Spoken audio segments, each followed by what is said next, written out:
2024 সালের স্বাধীনতার নতুন যুগে প্রবেশ করে বাংলাদেশ। আশা ছিল ছাত্র জনতার রক্তে ঘটিত নতুন দেশের পররাষ্ট্রনীতিতে হস্তক্ষেপ করতে পারবে না কোনো বিদেশি শক্তি।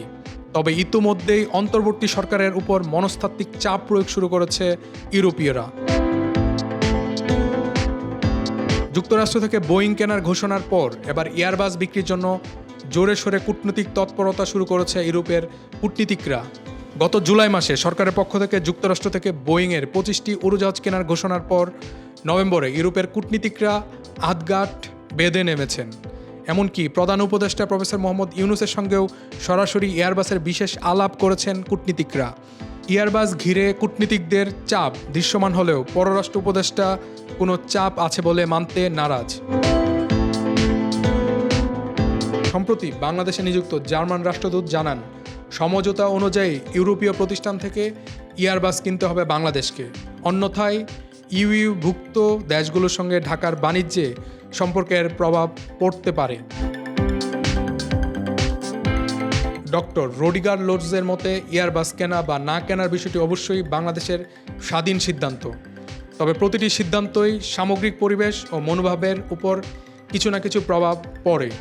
এ সময় উঠে আসে অগ্রাধিকারমূলক শুল্ক সুবিধা, জিএসপি প্রসঙ্গ। এ বিষয়ে আলোচনার অগ্রগতি বা সিদ্ধান্তের সঙ্গে জড়িয়ে আছে এয়ারবাস।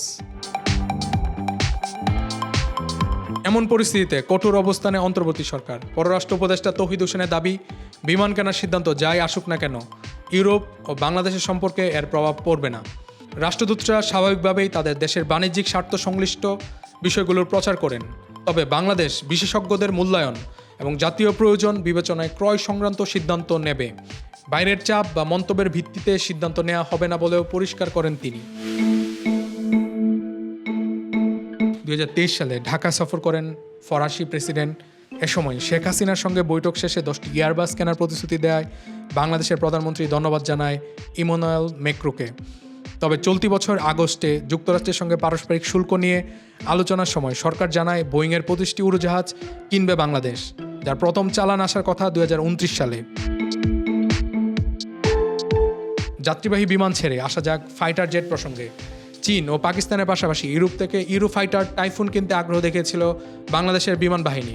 তবে বোয়িং এয়ারবাস দ্বন্দ্বে পশ্চিমারা যেভাবে চাপ দিচ্ছে, এমন পরিস্থিতিতে আলোচনা ভেস্তে যাবার উপক্রম হয়েছে।